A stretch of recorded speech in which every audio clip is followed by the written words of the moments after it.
Good afternoon. I'm Al McFarlane. Welcome to The Conversation with Al McFarlane. I'm glad to be here and glad to have you along as well. Thanks to Vosh Bodie, our new showrunner, director, producer for the wonderful beginning intro.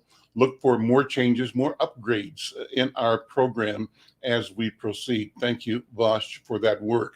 I want to start off to say that today, Thursday, July 14th, 2022, our Thursday program generally involves the group I call the Companions. That was in the title. And the Companions are friends of mine, people that I've known for a long, long time, who get together with unscripted conversations. We greet each other and say, hey, what's on your mind? And we talk about ourselves and our families, our communities, and our world. We talk about what we want to bring into the world, what in retrospect we have done, and what looking forward we can do to build that which we believe ought to be for ourselves, our families, for our community, and for humanity. Let me begin, as I always do, welcoming and thanking my writing partner, Brenda Lyle-Gray. Brenda Lyle-Gray joins us every week from New Mexico. Brenda, how you doing? I'm fine. Glad to be here.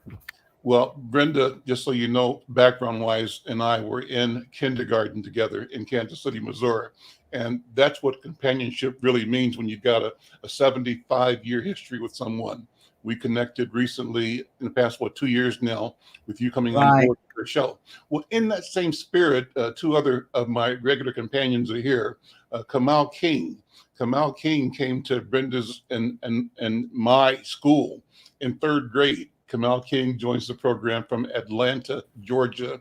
He's the retired corporate counsel, a lawyer for Coca-Cola. Worked running, I think, Coca-Cola West Africa for some period of time. Kamau, how you doing, my friend? Doing fine, Al. Good to be here. Good to see you both. Hey, Brand. Hi, good my revolutionary friend. Good to see you too. Yusef Mgeni is here, and Yusef and I go back for as long as I've been in Twin Cities. He's from here. He's a native and has the book on everybody and everything. Yusef is one of the wise ones, just a person whose memory and recall are encyclopedic and whose integrity is impeccable. He brings fire and honesty and clarity and a critical thought to all of our discussions. And Yusef, good to see you, brother. How you doing, man? Fine, thank you. I want to know how Brenda could be in the first grade with the two of you when she looks so much younger. Uh-oh. That's what I told you about Yusef. There we go. Here we go. Good afternoon. Good That's my mentor, Kamal.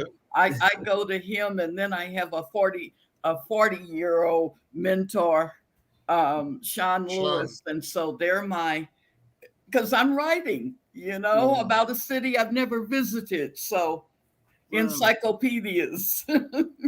It's Brenda, great. I sent you a note probably at 3 a.m. Commending you for the story you did for Monday's paper. And it's the report you wrote on last Monday's, I think, or Monday's conversation with the candidate for Hennepin County Attorney, Mary Moriarty.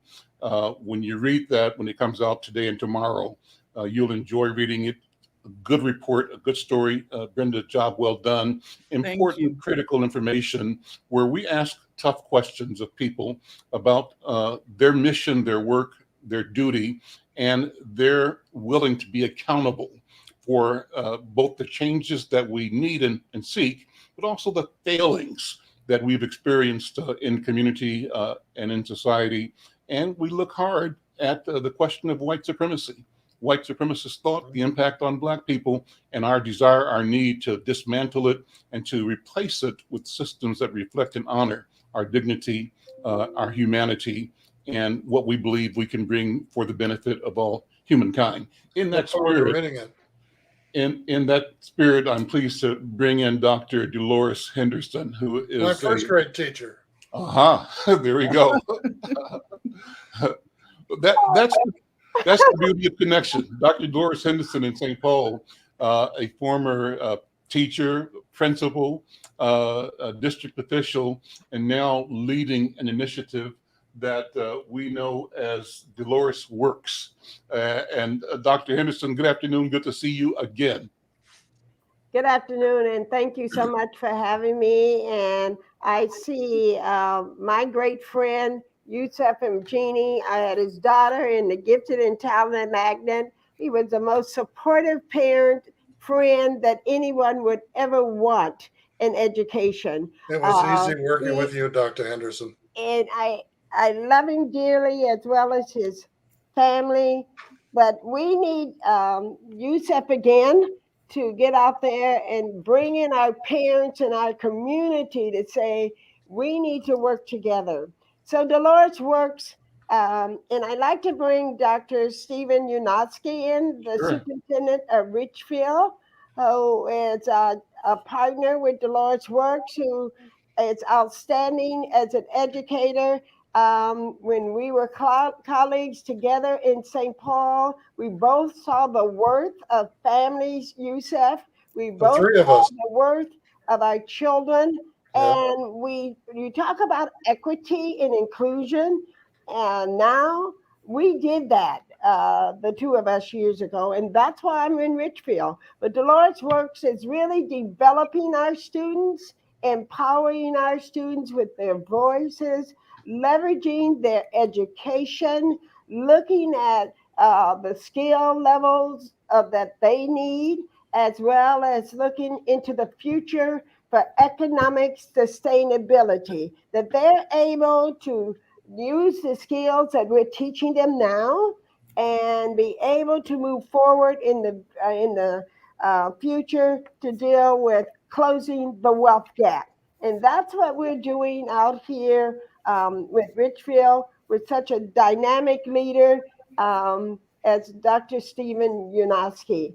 And it has made a difference with our children being out here, as well as Al McFarlane, your great daughter, teaching creative writing and really working with us with communication. Batala McFarlane has been excellent in this program. But I'd like for you to hear from Steve Yunoski how this partnership has really made a difference with staff and with our children. So I'd like for you to hear from Dr. Steve Yunoski. Sure. And let him bring in a little introduction on himself. Dr. Sure. Yunoski. Before I do that, Steve, thank you for being here. I want to acknowledge notes from friends of yours and mine. Bill Woodson is joining us from Sarasota, Florida, and saying hello. Thank you, Bill. And Ota Michael, who works with me as an editor, is joining from Nigeria. And Ota, thank you so much for being a part of the program, recognizing also Vera Porteous, who is monitoring the program. So thank all of you. You know, what we want you to do is let your networks know. Share with your friends and people that you are connected to that this conversation is happening right now. We do this every day. And our objective is to connect us, to elevate our voices, our vision, and to, in a sense, create a new public mind, a public mind that says we can, we will, we shall, we must. Well, with that, let me bring in Dr. Stephen Yunoski. Dr. Yunoski, thank you for being here. Thank you for your work at Richfield. I'm going to have you sort of set the stage for the conversation and give us a background on both demographics in Richfield, the changes those demographics reflect, and the challenges that educators and that institutions face right now, and how partnership, collaboration, innovation point to a future that we can all be proud of and all benefit from. Steve, good afternoon and welcome. Thank you. I appreciate the introduction and the opportunity to be in this esteemed group. Richfield Public Schools, we're a first-tier suburb serving 72% students of color. We are one of the most diverse staffs in the state at 24% staff of color. So first off, let's just think about that, right? We know that educators of color and Black educators do better work with students and students of color, and at 24% with a gigantic gap between the 72% students of color, that already makes us one of the most diverse diverse districts in the state, which points to the need of Minnesota to do a better job preparing educators. Because for those of you who don't see on screen, I am the white person in this group, and educators in Minnesota invariably look like me. And that just doesn't do well for all of our kids. We need to represent our students more effectively. We also need to think about the holistic child.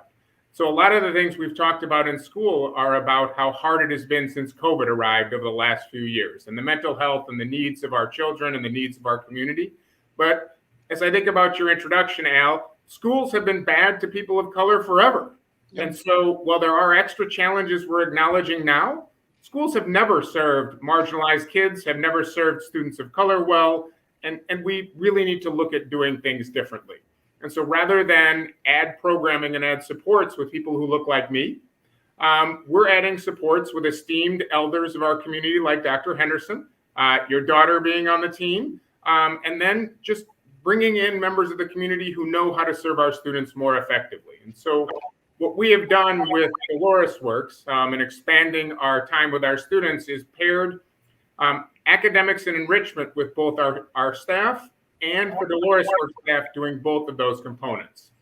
Really making sure that our kids are being connected to our schools more effectively, connected to learning opportunities more effectively, and really being connected to staff who look much more like them, because the Dolores Works team, I would say, is more like 95% staff of color.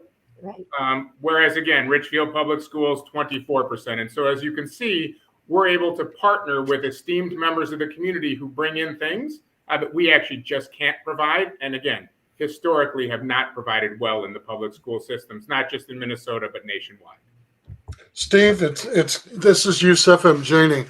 It's good to see you again. And the one comment I want to add to your introduction is that the work that you are doing with Dolores Works and students of color is not being done at the expense of the white students in the Richfield School District or the other students of color.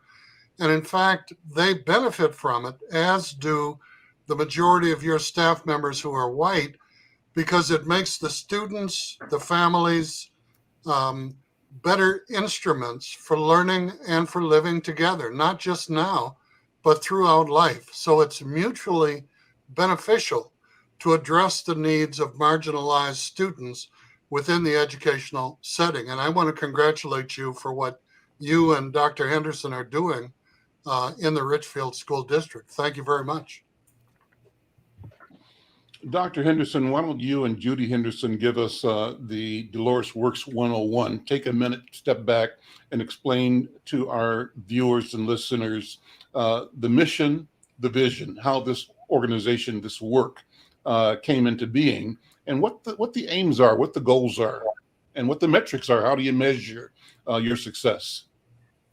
As an administrator in St. Paul, I saw the needs of our children and that they were not really being given the opportunity to close the achievement gap as well as the opportunity gap. And so the mission is to close the achievement and opportunity gap for all children, but especially children of color, with the emphasis on African Americans and African descendants and underrepresented children. So that's the mission of Dolores Works. The vision was to bring in retired educators as well as community experts to help our children achieve to their highest potential, And that's what we have done. Gary Hines is the artist in residency for Dolores Works. And I want to thank Dr. Yanowski for giving Dr. Hines that opportunity to be the artist in residency in Richfield. He did it last summer, he did it after school, and now he's doing it this summer. And I was sitting in his class this morning, as I do so often since we've started summer school, and he was teaching the song that he produced for the nation, Juneteenth. And the children were so into it. And question him about the future. And I thought, what a learning experience for all of these children. And these were second graders. So we work with first through fifth graders. They're going into second, going into third, going into fourth, and going into fifth. And it was amazing how they really questioned him about the future.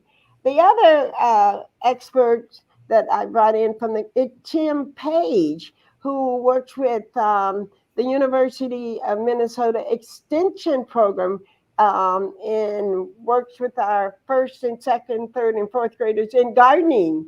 And what an asset for these children dealing with gardening with Tim Page. I brought in some other experts of teenagers, and this is where I think we come in. I have college students, and some of you might know Tracy Bransford. Her son is going to Howard this year, and I watched them with T-ball. They're teaching T-ball to our students this summer, and Don Francis, which you might know, Dr. Yunoski, is Donna McIntosh's grandson, and he's a junior at LSU. And then I brought in other high school students to work with our children, and I brought in a soccer coach who is European American from Burnsville. We have Patala McFarlane teaching creative writing. I have 2 certified teachers teaching science and technology. I have 2 teachers from Richfield teaching flag football, as well as teaching children other movements. And I have an outstanding art teacher from Richfield. But I also have and I thought I could play tennis until this expert came in with Dolores Works this summer and is teaching tennis. And she goes to Indiana University. So look at the diversity in youth love youth. That's what I'm beginning to find out this summer. But I also have some Hispanic women teaching gardening and the language. The assistant superintendent, Dr. Latanya Daniels, was with me before we had the break, and we were in music class, and there was a young man, a student who refused to take off his hoodie. So she went over and sat beside him and talked to him. He did not take off the hoodie, so I went over and talked to him, and he removed the entire jacket. But then when I removed from him, he put it back on. I went to my Hispanic community expert who's teaching gardening, and I said, maybe you should speak with him. I don't know what she said, but whatever she said, it worked. He took the jacket off, he took the hoodie off, and Dr. Hines said, I need someone to volunteer to sing a solo. His hand was the first hand that went up. Wow. And Dr. Daniels said, I can't believe it. I said, 3 things happened with that student. 1, it was an elder speaking to him. 2, she made a connection with him. And 3, it was a language. So we need all of that in working with our students. I think, Yusef, we always said when we work together, it's about community, it's about family, and it's about respect. And that's what we have to bring back with our youth, respecting their elders, making that connection, and speaking their language. So I'm finding with my program coordinator, Mrs. Judy Henderson, who's also a certified teacher, coming from Burnsville as well as St. Paul. I'd like for Dr. Yunoski to introduce his director. And thank you, Dr. Yunoski, for taking the recommendation from me to add a director of extended learning in Richfield. It has tremendously made an impact on Dolores Works with connecting with our students and the staff. I can't say enough about Richfield staff. I think there's no comparison with last summer and this summer. The staff is friendlier. The staff is talking to each other. We're building a relationship. And when you talk about community, Mr. McFarlane, that's what it's about. Us getting to know each other and seeing what we bring to the table as a group of human beings, not looking so much at race, but beginning to work on relationships. I was just talking to one of your staff members, Dr. Yanowski, and said we were on the same plane going to the UK, going to London before the pandemic. And that's how our conversation started about Dolores Works. So I like for Dr. Yanowski to introduce this outstanding young director that he's put in place to work with partnerships, especially Dolores Works Inc. Jonathan, and my program director, Judy Henderson. I think the two of them have been just outstanding in bringing all of us together and trying to keep Dr. Yanowski and me on task. So maybe. Steve, go ahead and introduce them. Bring them on, Steve. All right, so we have been partnering up Jonathan Heyer and Judy Henderson, who are our site level leads. One of the amazing things the federal government has done with COVID is provide dollars to school systems over the next 2 years for extended time and extended opportunities. And so one of the things that this program can pressure or communicate out there are dollars for extended opportunities for kids and extended opportunities like Dolores Works. And so what we've done is partner with Dolores Works, and so we can bring on Judy Henderson, and also working with Jonathan Heyer, who is on our site, helping coordinate all those extended time programs to make sure. Steve, are you talking about ARP funding? Yes. Excellent correct. use for it. Excellent use. Thank you, sir. What did you call it, Yusef? What's the acronym? The American Rescue Plan, the I COVID got it. funding. Okay, sure. And so Jonathan and Judy Henderson, good afternoon. Good afternoon. It's such a pleasure to be here with all of you, and just to be a part of this group and to be talking about these important topics. And I just want to piggyback off of Dr. Henderson and talking about the community building that we've been able to do with the staff. One of the missions that we had for this summer was to help students connect deeply with caring adults and with peers in a safe, supportive, and inclusive environment. And what we did, we started off 2 days of professional development and planning with an hour and a half of community building. We brought the staff from Richfield, we brought the staff from our community partners together, and we just got to know each other.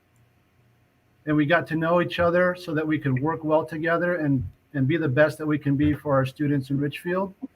And the diversity and the wisdom that Dolores Works program has brought to our summer programming has been invaluable. And we've just been so blessed to have them with us. And Judy's been behind the scenes, making all of those things happen, as well as Dr. Henderson creating this program and bringing them along, all of her community experts along. Again, we've just been amazed, and it's been enriching for all of us as staff members, and we know it's been enriching for our students as well. And we're glad to share this with the community and with all the families in Richfield. So again, thank you for the opportunity to highlight this partnership with Dolores Works. Judy Henderson, how critical is it to forge and create genuine, workable collaborations for the mission, for the families, for the students? Unmute, please. It's extremely important.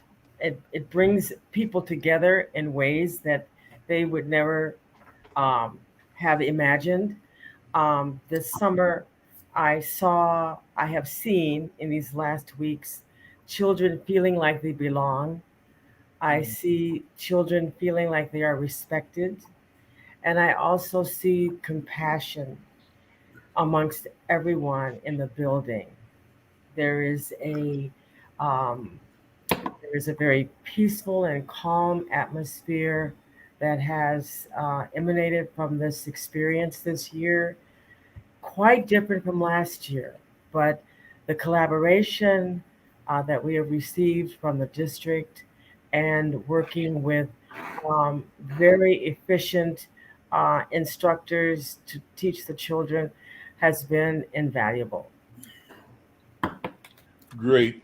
One of our regular partners is joining us too, Dr. Irma Mclaurin, who's an educator. She's the former president of Shaw University in North Carolina. She was the founding creator of the University of Minnesota's Urban Research and Outreach Project Center in North Minneapolis. Dr. Irma, good to see you. How are you? Jump in as an educator. I think these are critical questions. It's wonderful to have our friends from St. Paul and Richfield demonstrate and reflect collaboration, but from your lens as a university, as a educator in academia, how critical is this work and how impactful can it be, must it be? Well, I think absolutely. The kind of things that are happening, building the leadership of the youth, all of these are important aspects of growing our communities. I think universities still have a responsibility to do more. I think we're seeing them talking to people across the country who are doing community engagement work. How can universities leverage their resources to support the kind of work that communities are doing, but that it is driven by what the community needs and not necessarily what the university wants? Those are two different things. And I think the more that we can bring those two dimensions together, because the university has the expertise and resources, but they have to be prepared to listen, to the community and really let them take the lead in terms of what kind of research and what kind of support is needed so that they can advance the work that they're doing. Because at the end of the day, the students at universities go back into these communities. They are the citizens. And so whatever can be done to support community endeavors is necessary. Dr. Yanowski, is there a relationship or an intention, Dr. Henderson, to involve the next level institutions in the work of Dolores Works and in partnership with you in Richfield? Dr. Yanowski, I just noted to Patala that we should write a proposal and propose it to the University of Minnesota as well as St. Thomas. I do know that St. Thomas University is really doing a lot of work around community, as you well know, Yusef, that they're doing a lot of work with the community and have done so in the past, as well as the University of Minnesota. So that gives us an opportunity, based on what Dr. McClaurin just said, to look at the University of Minnesota, look at Hamline University, as well as St. Thomas, and put our program forth, Dr. Yanowski, to try to bring a partnership and collaboration with them. That's my thought on the collaboration with the higher education. Particularly, Dr. Henderson, with teacher preparation programs. Right. That's the critical link. And I would suggest that the university put the mechanism in place through UROC, the University Research and Outreach Engagement Center. So Makeda Zulu Gillespie is the current executive director. I was the founding. September 15th, they're having a community day, and it will be an opportunity to see myself and other previous executive directors. There's only been 3 others before Makeda. And I think what makes Makeda's leadership so significant is that she's probably the only director of a university research center who's not faculty, who doesn't have a PhD, but who is definitely rooted in the community. So the structure for working with creating partnerships with programs like yours has already been set in place. It's just how do you now activate it so that it supports what you're doing in that way? And I would say the more institutions you can bring in, the better. Whether it's private, McAllister is there, you have St. Thomas, you have the community colleges. Let them all put aside their individualism and come together to say, how can we as a collective strategize to support these efforts? That's what's important, is what is the output, as opposed to whether my particular input is more important than yours. And I think that's where universities have work to do, is that they're not real big on collaboration. Everybody likes to do their own thing. And what they don't understand, which is what I found working on UROC and developing it, is that community people would say, we get like 30 requests, the university sends us requests, St. Thomas sends us requests, someone else, and they're like, don't you all talk to each other? Don't you all collaborate? So I think as you go forward with this, you make it clear that you expect these institutions to work collaboratively so that you are not having to speak to like 10 different entities, and that your vision is the driving force of what needs to happen. Kamal King, brother, good to see you again. Let me bring you into the conversation and shift it a little bit and have another way for our esteemed guests to respond and reflect on what they do, the value of it. It seems sometimes like there's a two trains running situation. On the one hand, we're hearing all of this wonderful and positive work that Dr. Henderson and Dr. Yanowski and the educators are doing, and we hear about the potential. But at the same time, in the community, we're watching the news every day, and the news every day talks about our children being killed and killing each other. They talk about the systemic failure of the institution. Steve, you almost said it, or you did say it in a certain way, that schools have not been good for people of color. And as you were saying that, I'm thinking, schools at one level simply reinforce the second-class status, or certainly reinforce this idea of supremacist entitlement in the social structure, the white culture. And to that degree, while we learn to read and write, what we learned to read and write was information that positioned us subordinate to the value of the society at large, and that is a problem. So Kamau, how do we navigate? Number one, you and I and Brenda, I think we say all the time, are products of an excellent school system. We reflect parents and teachers and schools and neighborhoods that treated us like scholars when we were children, right? And it motivated us and had us believe in ourselves and our right and our responsibility to be of service to our community, to our people. We wonder if that spirit still exists at the same level, or have we simply failed to illuminate that, to have that be the leading story versus the story about the defects, the problems, the disparities that we are inundated with every day. What do you think, Kamal King?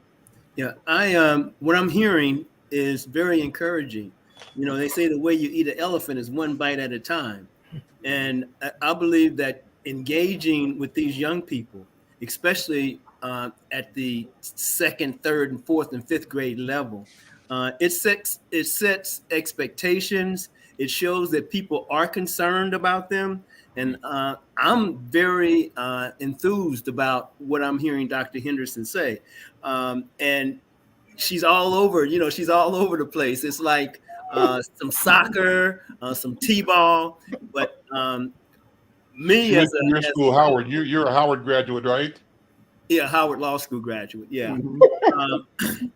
But as a coach, I believe that all of the activities that she mentioned, each of them have a way of gaining interest, showing the kids that there are people who are interested in them. So I believe that what you're doing is good.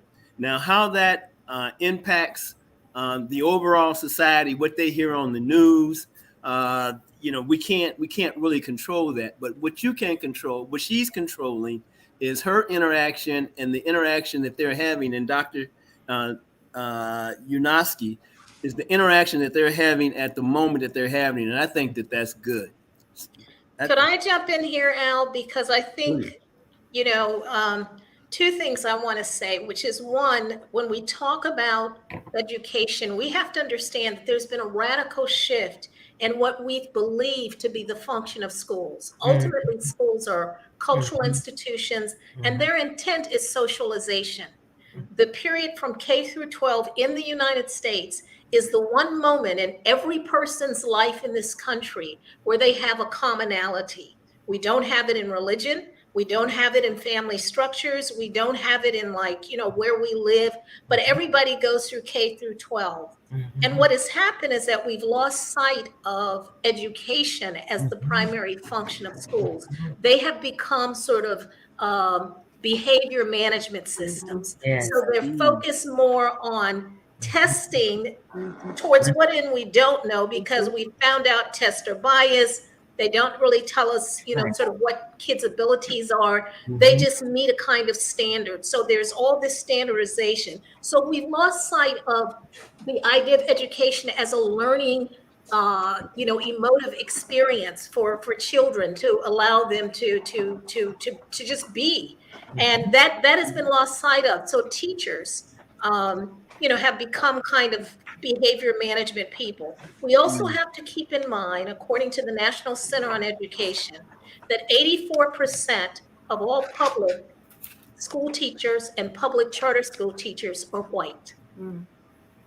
84%. Over 50% of all the students in public schools and public charter schools are kids of color. So we've got a disconnect between the people who are teaching the children, and I'm not saying everyone who's white has a negative, belief around, black and brown children or immigrant children, but they have also been socialized in this culture. It's not their kids. So how much effort they put into it, whether they focus on the behavior versus the learning, really depends on how they see that population of children. And then the other thing is that as we talk about and lament the absence of Black teachers in the school system, Yes. we have to understand that was an intentional strategy, that before Brown versus Board of Education was approved by the Supreme Court, the governor of Topeka, Kansas wrote to all of the Black teachers and said to them, if this passes, you lose, because I do not believe that white parents will want you teaching their children. We have to understand that the desegregation, Brown versus Board of Education, was an integration of children, not teachers. Right. And so we lost those generations of Black teachers, that had been there before. So we have to sort of always historicize and sort of contextualize what it is we're trying to fix and how it got that way. And we can't just look at the last 5 years. We have to look at the longer history. And then my final point is that the kind of program that you're doing, Dr. Henderson, is so important. In the second grade, I was sent to a special summer school. I was like 8 years old. And it must have been, I guess it was for gifted children, but it was learning about the sea, the environment. I remember writing a play about Charlie the seahorse. I'd never been to the ocean, had never been, I was learning.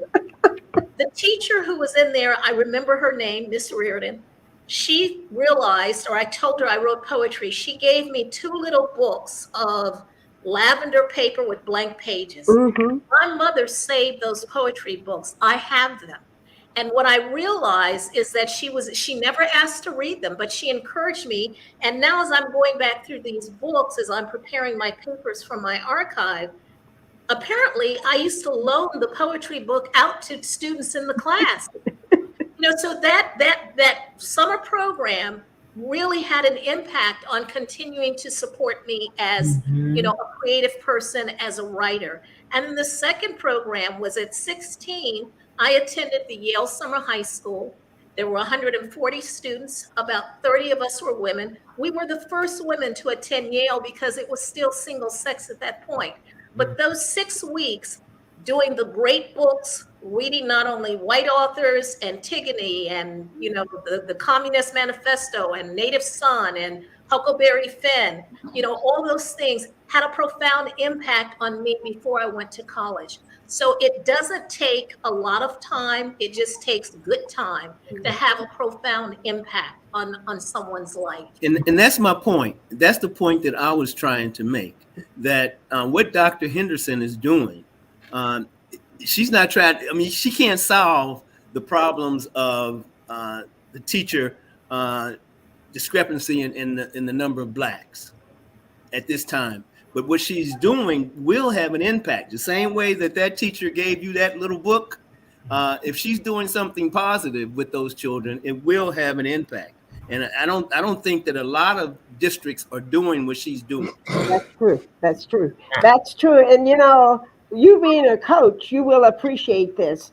I was out because I'm a certified teacher as well with my students for T-ball. I saw 10 young men in 5th grade playing soccer. And I thought, oh my goodness, there are 10 of them. Organized sport, working, collaborating, talking, laughing. And that goalie was excellent. The difference is they had 3 soccer balls instead of 1. But the goalie was so excellent. There was a black and orange ball, and there were 2 regular soccer balls. He saw those balls coming at him. He kept those soccer balls moving.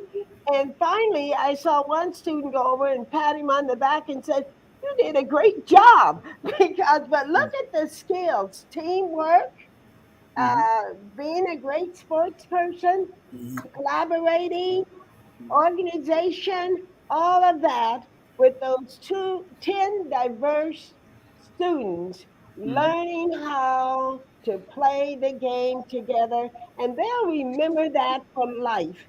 Correct. I saw another group today when I was out for T-ball doing the same thing, and they were 4th graders organizing soccer. And so I just feel that this is the beginning of them developing and being empowered to know what they can do and having a voice, as well as leveraging the skills that they've been taught this summer, and looking at how they can really look into the future. Who's to say that one of them might not become a professional soccer player? And even more important is that they see that's where they gain the respect for adults. When people are supervising them, getting compliments makes a big difference to a young 9-year-old. You compliment him on something like that, he may go on and try to really develop that skill. So Kamau, what was our coach's name? Was it Monroe, Mr. Monroe? Mr. Monroe, yeah. What was our team's name? Monroe something. I believe it was the Bears or something like that. Okay. Yeah, and don't forget girls in sports, because what often happens, right? Is that it's an opportunity for them to become more comfortable with their bodies, right? Because we have a lot of body shaming of Black and brown women today. It's an opportunity for them to learn some skills. I played basketball. I was the one who taught my son how to shoot hoops, not his father. And so I think those opportunities are there. And these programs, when I go back to the data we collected for UROC from North Minneapolis, we collected a lot of data about what the community wanted to see in our community affairs meeting. And people wanted safe, creative after-school programs for their children. We have to start thinking about them not as having programs that are tutoring them in math and stuff, but programs that are giving them an opportunity to be creative, to do non-traditional learning, to learn about their own history, and not just replicate what's in the school. Because once they get motivated in that way, they can bring that back into the school. And by the way, today it was more integrated with girls playing soccer with those boys as well. And when they go to the soccer class, they are integrated and not boys and girls separate. So I was really glad to see those girls out there giving those boys a run for their money with soccer today. And I coached a young lady when she was 10 years old by the name of Stacy Lovelace. Okay. And Stacy went on to play basketball at Purdue and in the WNBA. And I had her when she was 10. She was one of 2 girls on my team. The others were 5. That team went undefeated. So I have a daughter, so I have no problem with girls. I love them, and with women taking leadership roles. Right. At our church, the issue was coming up of whether women can now be deacons. No, to me that's a no-brainer. Right. Because they're already doing all the work. Right. Let me take this minute to talking about soccer to segue to one of the soccer capitals of the world. Our friend and colleague joins us every week, several times a week, from Bahia in Brazil. Maestre Senna is here. And I asked him to jump on again today because today I'm sort of showing for the first time a project that he and I are collaborating on. We had a section of Inside News that we called Afrodescendientes. And when I created that several years ago, the intent was to have a bilingual expression, Spanish and English, and to recognize that African people, those of us here in the US, somehow are miseducated to think that we are the center of the universe. And we don't think about our cousins, our fellow travelers, I guess is the word for it, in the Caribbean and in South America. We don't think about the fact that there are more Black people by virtue of the transatlantic slave trade in South America than in North America. 10 times as many. Huge. And so somehow we've got to break out of that siloed understanding of who we are and how we have become what we are and rediscover our connectedness. Maestre Senna is assisting, working with me in doing that. Yoji Senna, good afternoon, brother. Good to see you again. Hello, everybody. Good to see you again, Al. Greetings. And you're joining us from Bahia. Yes. So let me show this first, and then we'll take a minute, because I wanted to ask you, Steve, about the demographics. You said 80% of the students in Richfield are students of color, and my suspicion is a substantial number of those are students who speak Spanish and maybe other languages as well, perhaps Somali. What we're working on together is the relaunch of this project, Afrodescendientes. And Afrodescendientes is a page to begin with. It should expand into an independent publication in time, particularly a digital publication, giving us access to audiences around the planet. But here in this edition, we present an article written by a colleague, a diplomat who is from Venezuela, who's presently in Colombia. And he's writing about the elections that happened recently in Colombia, the elections that led to Colombia's first African vice president, who is pictured here, Francia Marquez, with her presidential candidate, Gustavo Petro. And so Jesus Chucho Garcia, our writer and colleague, wrote this piece in Spanish called Afrocolombianos Reconstruir la Esperanza, Afro-Colombians Rebuilding Hope. I translated that into English, and you see that next to it, but I reached out to Brother Senna, and he translated the same text into Portuguese.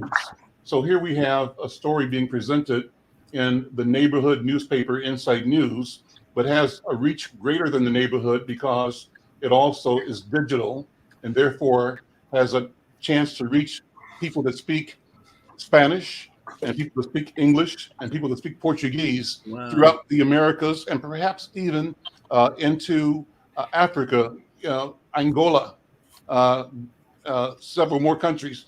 And Yoji and I talked about this and said, you know what, we need to also, when we started this, figure out how to have this conversation in Yoruba, in French, Yeah. and perhaps in Somali as well. And what if we were able to present these texts, these stories simultaneously in these languages, not only for the value of the story, but for the value of the idea. The idea is to recognize, to see, and appreciate, and know that we have equity ownership mechanisms for storytelling, for sharing, for describing the universe. So I wanted to thank you again, Brother Yoji Maestre Sena, for helping me both shape the idea and produce the product and share this with you. And in that regard, Steve, what were your thoughts about how you find the challenge and the need to integrate or to create community among people with different languages in your demographic at Richfield School? Yeah, this is amazing, and that newspaper is amazing. We have over 40% of our students speaking Spanish, and almost 10% of them speaking Somali in their home. So almost half of our families are speaking a second language. Wow. And then the other thing I wanted to say is I'm thinking about the comments of Dr. McClaurin and Dr. Henderson.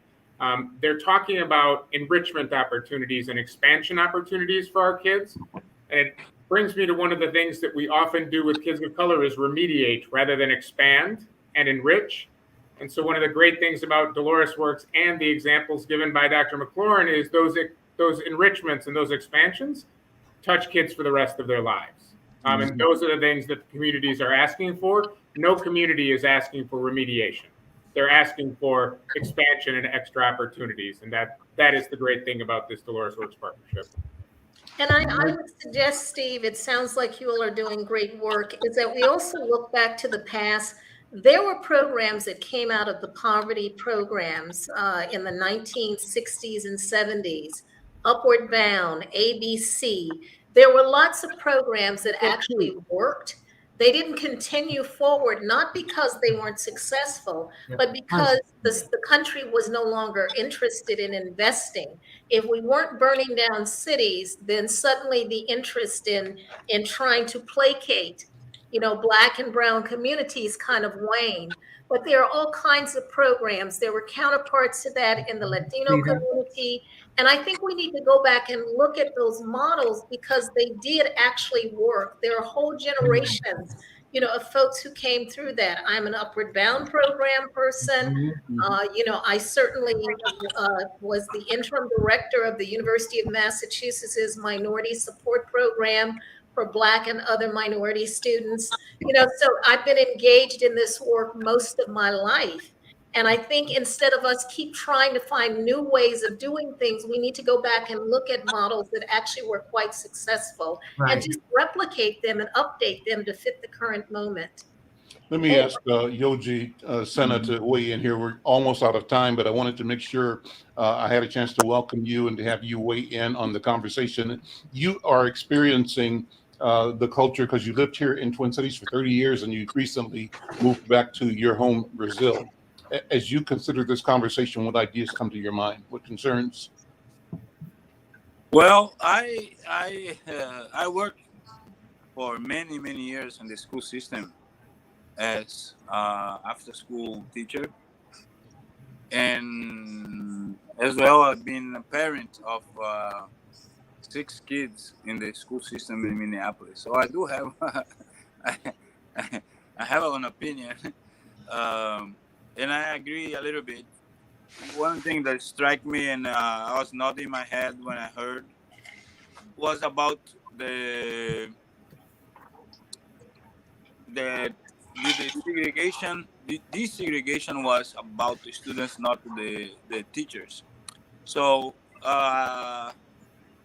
the big proportion of white teachers, it does. I think it's one of the great contributor factors for it, because coincidentally, it's kind of the same sometimes proportion about the police departments that in relationship to the population of the areas, where the majority of the police departments are white. The majority of teachers and people in position of authority in schools, at least in Minneapolis, are white, overwhelmingly white, and they are very distanced and detached of the cultural realities of the students. Myself, as after school teacher, many times I felt pretty much this this detachment, and sometimes I would say I felt more than a after school teacher that I would bring something of value of my culture to the students, but I felt to be like a babysitter, right? There was these expectations of what this cultural diversity that I would bring because of my background, but never was enough support or in relationship one of paying rate, materials, and overall integration with the rest of the school. So always this very distance stuff, and I felt pretty much there was kind of fulfilling budget needs or statistics to present that they did stuff in the end of the program, and never those programs were at at a long term basis or medium long term. Was always into emergential into the moment. So um yeah, and as a parent, Well, the same, you know, listen, by being the majority of the teachers and management to be of Caucasian origin, they have already preconceptions about my kid. Every time I went to PTA's conferences, was like that. They have a presumption about what was going on, and let was me let very me let me formulaic. we're going to be You out know, of time in about 2 minutes or 3 minutes. Thank you for the comments, the observations, Mestre Sena. But I wanted to close with Dr. Henderson and Dr. Yanowski responding. This has been a wonderful conversation. First of all, thank you, everybody, for your voice, your presence. But how do you, in closing, Steve, then Dr. Henderson, lay out a call to the community to be responsive to those critical things brought up as a parent by Mestre Sena, and to the other things you've talked about as educators and leaders in community? See first, and then we'll close with you, Dr. Henderson. Okay. Dr. Henderson is with us because she is spectacular, and so is Dolores Works. I would say to Maestre Sena, this is not an emergency. This is not a short-term investment. We have a long-term partnership, and Dr. Henderson will be back again and again, and she will be thoroughly funded. And so when the other folks try to steal Dolores Works from the children and families of Richfield, we value you. We want you, and please stay with us as others find out and expand into what you're providing, because it's wonderful. Thank you, Dr. Henderson. Thank you, Dr. Yanowski. And I feel the same way, as well as the parents. As parents pick up their children at the end of the day, I make sure I go either to the door or to their cars to let them know how excited we are to be with their children, and let them know something about what their child has experienced for the day, and give feedback about how wonderful their children are, or how bright their child has exhibited their potential. I think that's forming relationships with the community, and especially with the parents. I'm big on parent involvement, as Yusef and Mgeni well knows. And I think bringing that part in for Dolores Works, as well as this excellent staff in Richfield, I think it has brought to their attention that we're all colleagues, we're all in it together, in making a difference in the lives of our children and looking into the future. And I feel very strongly that with me, with Dolores Works and the staff and the community experts and the certified staff and retired educators that I have brought to this community will make a difference. We will be collaborating, Dr. McClaurin, with the universities, and I'm going to reach out to you for more information because I think Richfield has really set the pace for the state of Minnesota as to what we can do with our children in closing the achievement gap and giving them opportunities so they can look into their own future in closing the wealth gap and dealing with economic sustainability. I can't thank Dr. Yanofsky and his staff and his community as well as the parents. The parents are excited, and one parent said, we're challenging the students. And one parent said to me, my child came home and said, I've learned a lot about tomatoes. And there are many tomato plants, and I want you to understand all the tomato plants that are out there. So stop picking one tomato when you go into the market, supermarket, or the store. Find other tomatoes so we can. So that's Mr. Page, an African American with the University of Minnesota Extension program in gardening. What he has brought, and this child was a second grader, not a fourth grader, but a second grader. What a lesson that she's even teaching her mother about nutrition and about plants, and especially about vegetables. So I could give you many, many examples in talking with parents. And this is a phenomenal program with Richfield. I can't say enough, and I hope that our community will begin to look at what we can do with our youth, especially our middle school. We're out of time. We're out of time. Thank you so much. This has been wonderful. Thanks to you, and thanks to all of the other guests, to my companions for your being here. I'm Al McFarlane. We'll see you next time. Thank you all. Okay, thank Take you. care. Stay safe.